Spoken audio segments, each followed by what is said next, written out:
Dynasty football is growing year after year because people are realizing how fun it really is to play the game. Whether you're a veteran or you're new to the space, on today's video, I'm going to tell you how you can dominate your Dynasty Superflex startup drafts. Do me a favor, I've set a like goal, a little bit ambitious here, of 200 likes on today's video. With your help, I think we can get there. I really do. So help me out, hit the like button on today's video. Subscribe if you like Dynasty content, and just let me know in the comments below if you want. How long have you been playing Dynasty? Are you new? What have you learned along the way? Now that will be helpful for people to go in the comments below and see some advice from all of the community. Okay, I'm going to be going round by round and telling you how I would approach a Dynasty Superflex startup draft. I will show you a draft and you can see how I've done it myself.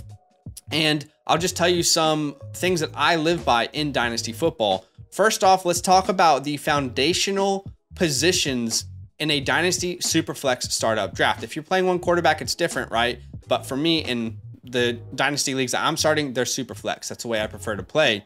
But regardless, the foundational positions. First off, quarterback, okay? Most valuable position in the NFL, the highest paid position in the NFL, gets you the most fantasy points on a weekly basis. You gotta have solid quarterback play if you want any chance at winning a championship in your Dynasty Superflex leagues. Secondly, would be the wide receiver position. Highly valued by the NFL. I mean, check it out from this perspective. Curtis Samuel, Washington wide receiver, 2 years ago, signed a deal with Washington in free agency. That deal on a per year basis would be top 10 in running back contracts right now, today. They get a ton of respect in the NFL in PPR formats, which is what I play in.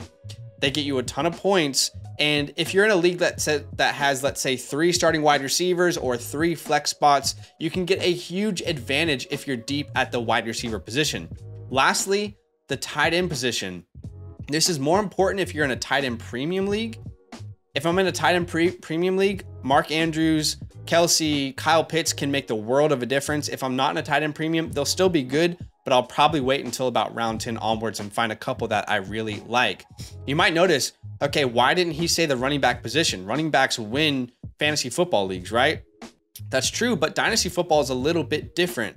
Their value is difficult to determine long term. The running back position is the most volatile position in the NFL. Injuries happen, players aren't given contracts when they're due. We see JT holding out right now. We saw the Josh Jacobs, Saquon Barkley saga. What teams do is they run these running backs into the ground, they draft a new one, they rinse and repeat. If the NFL isn't valuing running backs highly, we shouldn't do it either as Dynasty players, as sad as that is to say. Let's dive a little bit deeper on that. And I'll tell you why I don't prioritize running backs all that highly in my startup drafts. What you're going to be looking at on your screen right now is ADP from a 2023, this year, Dynasty startup draft. Okay, you'll see the ADP, you'll see that highlighted in yellow. And now you are going to be seeing 2022, so a year ago, Dynasty startup ADP from the running back position. And what you will notice is every running back who is highlighted in red, which is 22 of the top 26 running backs. Take the top 26 running backs drafted, 22 of them highlighted in red here. That's because I wanted to show you the amount of running backs whose ADPs from last year have already gone down. So 22 of 26 running backs from ADP last year to this year have already lost value in the Dynasty community already. And some of them have been extremely drastic. DeAndre Swift, I mean, look at his ADP. It's ridiculous how high he was. Najee Harris, Alvin Kamara, Leonard Fournette, Zeke. You couldn't even get a 4th round pick for Leonard Fournette right now, right? And these were top 26 running backs, some top 10, top 5. Again, 84.6% of the running backs drafted in the top 8 rounds of Dynasty startup drafts lost value in 1 year. Just like that, they lost value. And the only 4 running backs, you'll see Breece Hall, Travis Etienne, Ken Walker, Josh Jacobs, all 4 of those running backs who gained value in ADP from last year to this year, they have the following in common. They're a 1st or 2nd round pick. All of them went top 41 in the NFL draft. They're all under the age of 25 at the time of being drafted or at the age of 25.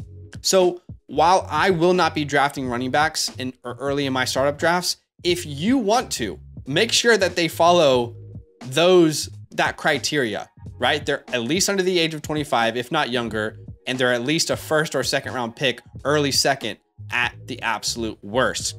So now that we've gotten that out of the way, let me tell you how I would approach a dynasty draft round by round.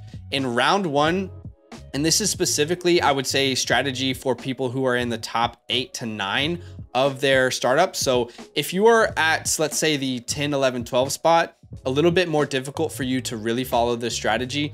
But I was trying to cover as much of the board as I possibly could. So let's say almost 85% of the board is who I'm speaking to right now. But ideally in round one, you grab an elite quarterback 1. Okay, again, score the most points in fantasy, most valuable in the NFL, long life, long leash, can play well into their 30s. And if you want any hope at winning a championship, then you need at least 2 quarterbacks that you love, and one of them needs to be elite. So you can see here at the 7 spot, the draft I'm showing you guys, I took Trevor Lawrence. And a lot of people might be out there saying, dang, you really let Justin Jefferson go? Yes, because if you miss out on the elite quarterbacks, it's just so difficult to build those foundational pieces. It's unfortunate if you miss out on that top tier, but hopefully you can get an elite quarterback in round 1. Then in rounds 2 to 4, the positions I would be targeting is wide receivers, get some elite guys, and a quarterback 2. So ideally you have 2 wide receivers and 2 quarterbacks in your first 4 rounds. Now you might ask, okay, do I go quarterback in round 2? Do I do it round 3? Do I wait till round 4? Well, you know your league a little bit better than me. Gauge your league. How much do they value quarterbacks? Are they aware of how important they are? Do they overvalue them? And let's say at like the 210, Justin Jefferson's available, right? Something crazy like that. You will know more than me. It's unlikely that that would happen, obviously. But if quarterbacks are flying off the board, maybe you grab your quarterback 2 in round 2. Of course, you don't want to reach. You want to stay within, you know, a tier. And if you're looking for tiered rankings, then you can actually sign up with our code LAND, L-A-N-D. There's a pinned comment to the Flock Fantasy website. There are dynasty rankings from myself, from Dynasty Flock, Dynasty Domain, the Fantasy Stock Exchange guys. All your favorite content creators, experts are on that site. So if you want some reliable rankings that are consistently being updated, you can see the date they're updated. Let's say you want to draft with a team that only has players under the age of 25. You can use our age slider. It's really an incredible tool, along with a bunch of other tools on that website. But regardless, is your league, let's say Kyler Murray, for example, you can see I drafted Kyler Murray at the 3-7. To me, that's a huge, huge steal. Kyler Murray is falling in a ton of drafts right now. We're talking about a quarterback who has a long-term deal, who's been top 12 in points per game every year that he's played in the NFL. We see the top 3 upside in previous seasons, just turned 26. To get him in the 3rd round is ridiculous. How about Tua? Is Tua falling to the 4th round, the end of the 3rd round? Well, then smash Tua. Like, don't overthink it. Again, you can see the tiers on my rankings over on the Flock Fantasy website, but how does your league value quarterbacks? Regardless, make sure that you get a quarterback 2 that you love and 2 wide receivers within your first 4 rounds. Is that a CJ Stroud who's going to fall now? Bryce Young? Is it Anthony Richardson? Do you stack, or do you grab Anthony Richardson and Trevor Lawrence? Do you grab Justin Fields? Don't be afraid of Justin Fields and Bryce Young. Regardless, you're going to need 2 heavy hitter quarterbacks that you can really rely upon. Now we'll get into round 5 and 6 and how I approach these rounds. You might say, oh, is this where you go running back? No, this is not where I go running back yet. I'm still going wide receivers. Load up on those starting guys that can be the cornerstones of your team. If you have 2 starting wide receivers and 3 flex spots, remember, you can start 5 to 6 wide receivers at a time. So you can see in my draft, I grabbed Drake London at the 4-6. I grabbed Jahan Dotson. And then even in round 6, I grabbed Zay Flowers. So you can see I'm loading up on my quarterbacks and my wide receivers. Okay, maybe you don't get Zay Flowers, you get Brandon Ayuk. That's perfect. Maybe you don't get Jahan Dotson, but you get Jordan Addison. Great. Maybe you don't get Drake London, but you end up getting Jackson Smith and Jigba there. Or you get a veteran, let's say in, Stephon Diggs, who you still, like for quite some time. Regardless, load up on those positions early. Those guys are going to make a huge impact and that you can rely on for multiple seasons. You're not going to be worried about this time next year if they're valuable, right? Then we head into round 7. And for me in round 7, this is where I'm looking for my quarterback 3, ideally. Now, you might say already getting your 3rd quarterback before your running back. Yes, that's how I would approach it. Ideally, if you have a Jared Goff there, a Russell Wilson, a Brock Purdy, I went Kenny Pickett here.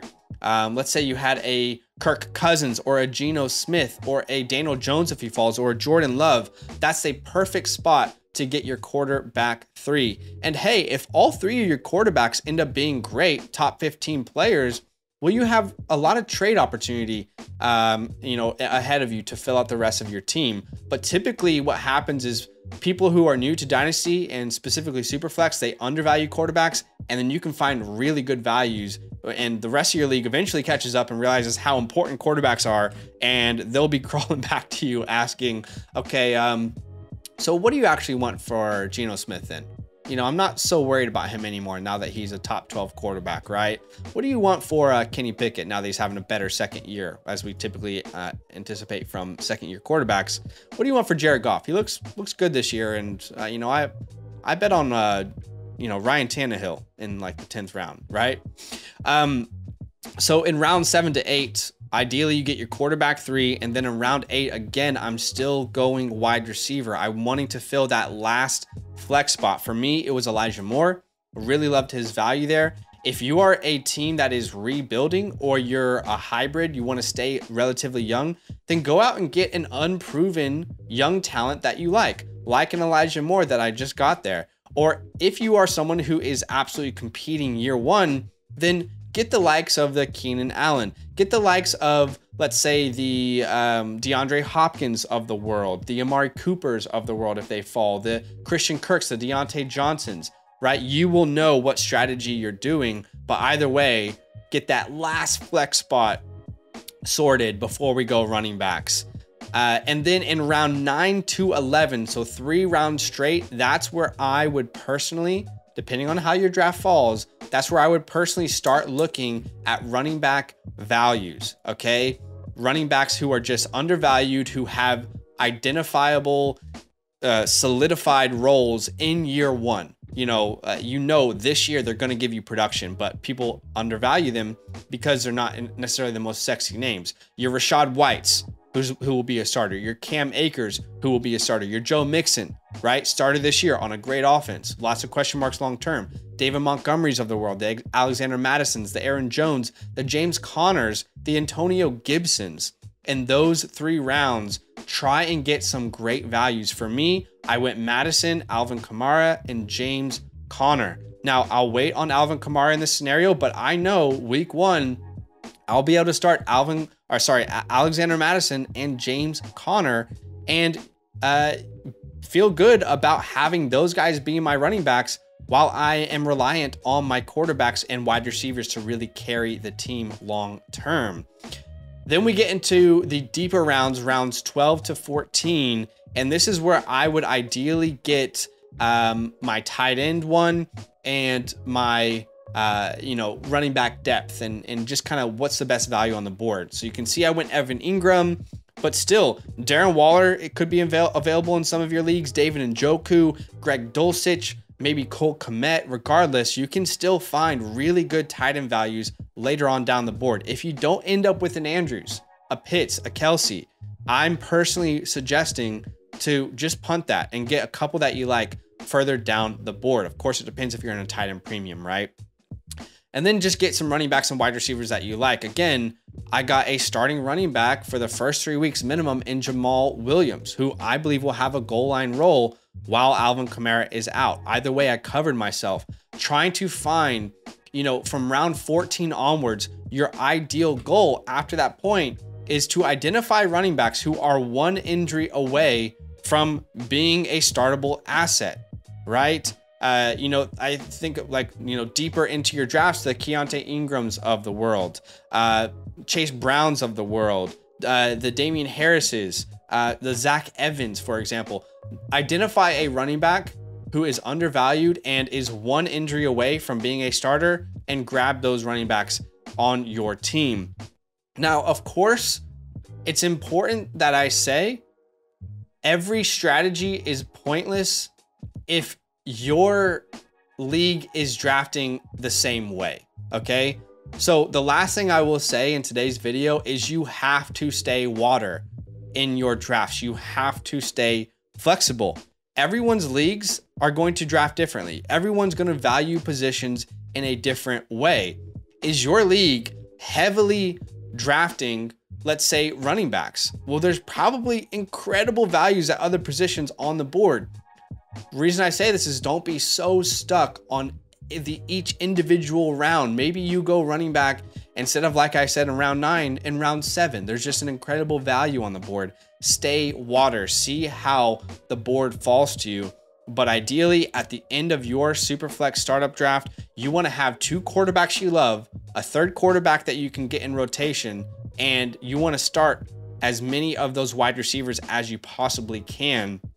Again, knowing that in a year's time, we have no idea what running back ADP will look like. We have no idea who will get injured, who won't be given a contract, what team will draft another running back just to dispose of the other one.